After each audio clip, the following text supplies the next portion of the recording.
Good afternoon, good morning, or good evening, depending on when you are watching this video.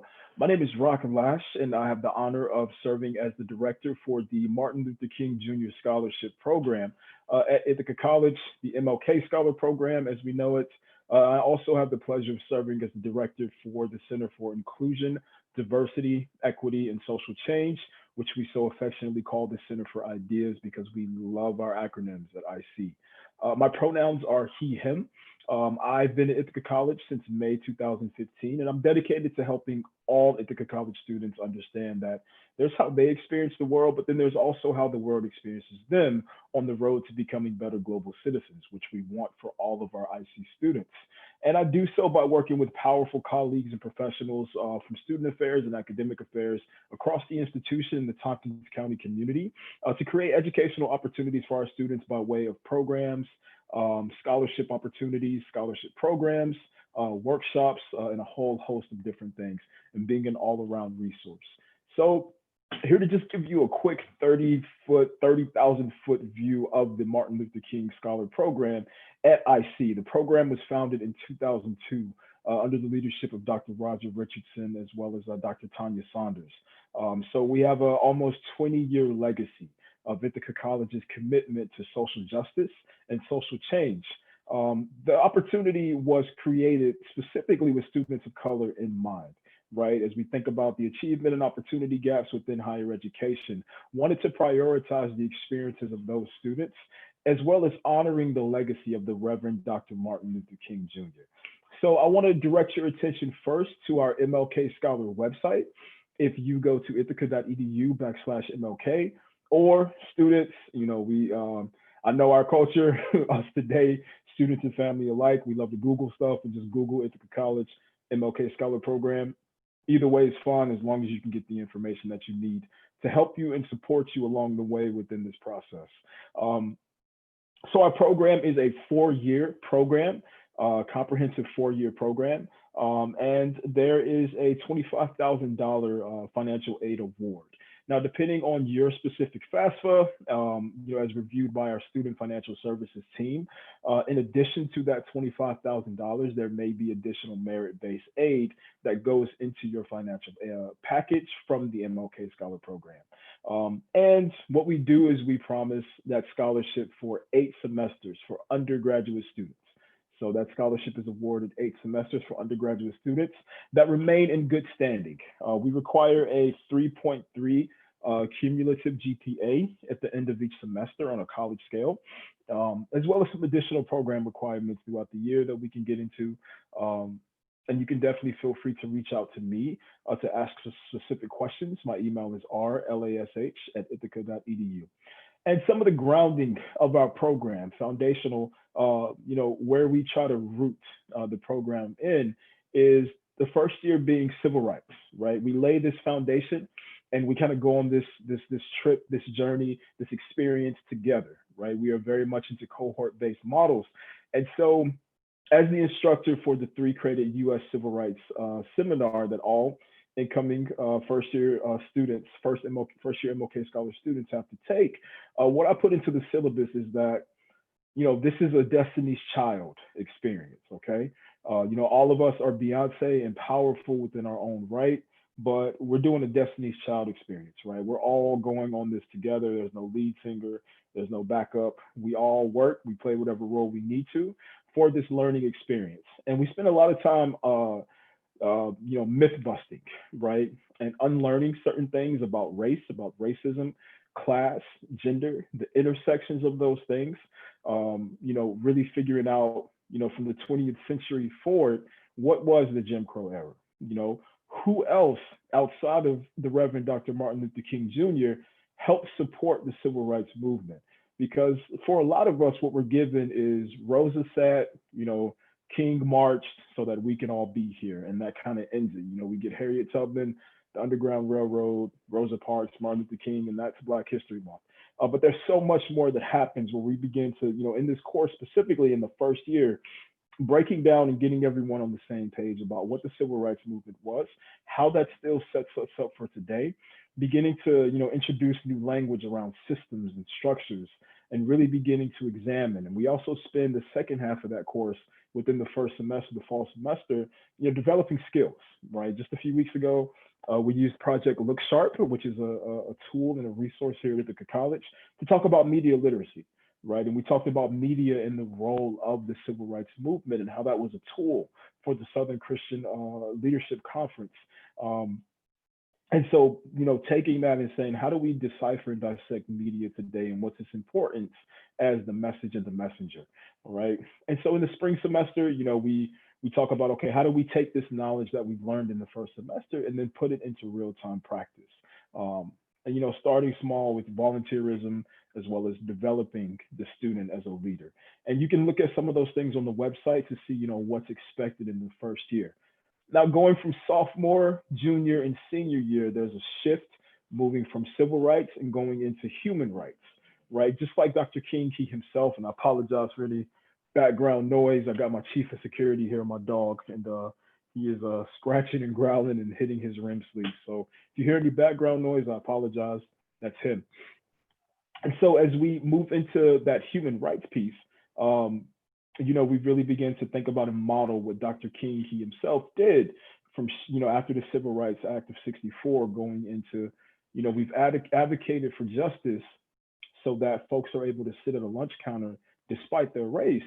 But now we need to focus on, can they even afford to buy a burger at that lunch counter?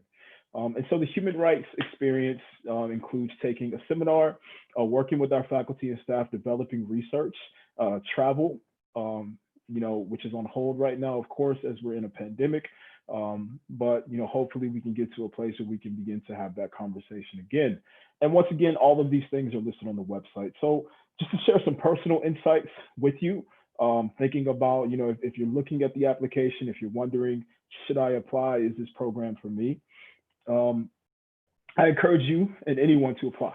Okay. We're not looking for the next Dr. Martin Luther King.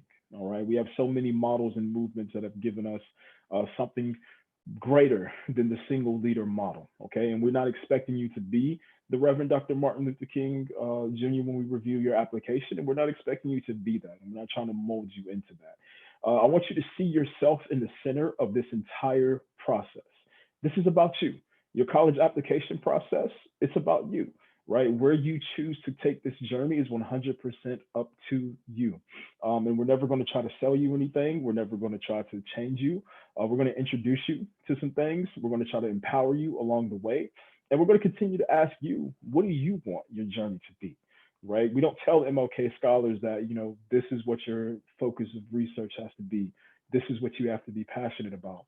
We lay out the facts, we lay out the foundation, we root ourselves in theory and research, and we try to provide our scholars the skills to take off and take those training wheels off after that first semester and go out into the Ithaca College campus, go out into Tompkins County, go out into wherever they find a home to be, and do what it is that they say they want to do by making this lifelong commitment to social justice.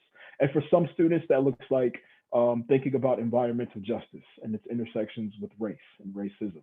For some students, that looks like working with youth, right? Specifically centering the experiences of youth and thinking about systems. For some of our students, that looks like focusing on women of color in healthcare systems, right? So it is up to you. Like I tell students all the time, like, see this as kind of like a buffet, right?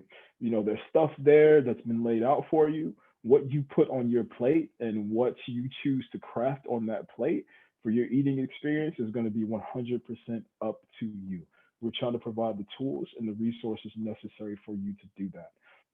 What I will say also is, there's going to be a lot of times, just not even as an MLK scholar, but just as an Ithaca College student, where you're going to be challenged. Okay, I have unlearning outcomes in my syllabus for our civil rights course, and so making the space in the room and giving yourself the grace to have your knowledge challenged a little bit, right? To have your leadership challenged a little bit, and also to support you in that. There's going to be things that maybe you've known or you believed for so many years that we're going to challenge a little bit and say, maybe there's another way about thinking about that. and it's up to you to make that decision of where you want to go with that. So, being open to those experiences, being open fully to the process of learning. I ask students all the time, do you come to college to learn or do you come to be taught? And for me as an educator, I believe there has to be a healthy balance of both of those things. Our commitment to teaching and helping students learn as an institution, but also a student's commitment to the process, right? Just because something isn't in the syllabus doesn't mean that you can't go study it and you can't go to the library, you can't find those additional resources, right? Your curiosity is going to be an amazing tool to bring into this process. So, a little bit about the process moving forward. We're closing up our fall semester here at the college. The application is open right now. So if you started the application, make sure that you finish that and get that submitted by January 18th. That is the MLK national holiday this year, January 18th, 2021. It feels like it's going to be far away, but I know that a lot of us are counting down those days. So make sure that you get that application and all the application materials filled out. If you have any specific questions, we are here to support you. My email, once again, is the letter R, LASH at ithaca.edu. You can also reach out to our amazing admission team, okay, if you have any questions about your college application, deadlines, and anything else. And so after that process, we're going to move pretty quickly, fairly quickly, we hope. If anything changes with the process, we will do our best to communicate that with you and your family as soon as possible. But after that, we're going to take a look at the applications. We're going to select a pool of semifinalists. And so in mid-February, you'll know where you stand in that process, no matter what. And then we're going to move on, hopefully in the first week of March, and maybe a little bit after that, depending on how things shake up. And some folks may not be able to fit within that timeline or that window, depending on what you may have going on in your personal life. And we want to support that and we want to honor that. So by March 15th is when we want to be able to send out offers and invitations to our finalists. And then we want to do some engagement, right? As students have up until I believe it's May 5th this year to enroll and make that final decision. So we're reaching out to. There's going to be some things for with alumni coming back and having some conversations about life as a scholar, post grad, and a few other opportunities to engage as you make that decision. What I'll say about the MLK Scholar Program as a new director, I'm in my first year directing the program, and I inherited this leadership from some powerful, amazing leaders that came before me to set the way. Is this program is valuable. This program is what you make it, right? We're here to support you along the way. But once again, you are 100% in control. So take a look at the website, write your questions down, work on your application.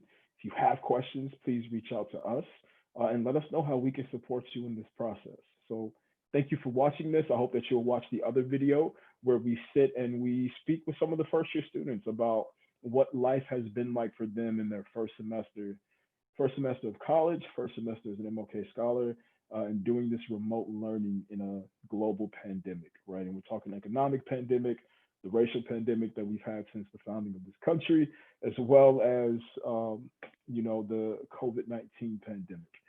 So definitely check that out. And thank you so much. I look forward to reading your application and learning a little bit more about you. Take care, and you'll hear from us soon.